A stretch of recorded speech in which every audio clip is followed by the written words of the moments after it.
per superare questo che è un momento difficilissimo c'è bisogno di mettersi tutti assieme.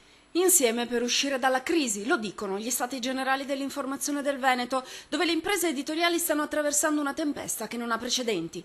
A Venezia, al convegno promosso da Ordine e Sindacato dei giornalisti in collaborazione con il Consiglio regionale, la fotografia di questo mare Forza 9 è nitida.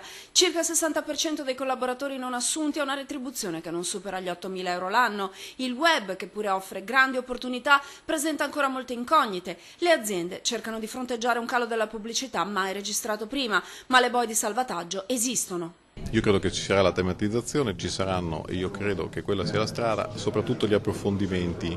Oggi si tende a dare un'informazione molto superficiale, io credo che la strada sia quella, altrimenti l'informazione gratuita di chiacchiericcio la troviamo ovunque e la può fare chiunque. Il Consiglio regionale del Veneto intanto ha messo a punto una proposta di legge che intende tutelare l'intero sistema dell'informazione adottando strumenti innovativi. In campo ci sono risorse per 800.000 euro l'anno, 300.000 per i contributi correnti, 500.000 per gli investimenti da parte delle imprese, mentre la Regione si rende disponibile a rinunciare sino a 1 milione di IRAP. Computando dall'imponibile IRAP quelli che sono i compensi dati ai giornalisti che vengono assunti a tempo indeterminato, e poi prevede anche degli interventi come contributi per quanto riguarda il miglioramento tecnologico, innovazione. Ma tutto questo senza l'unità di intenti non vale. È il sindacato stesso dei giornalisti a sottolineare l'importanza di remare in una stessa direzione, in una sinergia tra imprese e collaboratori che duri oltre l'emergenza.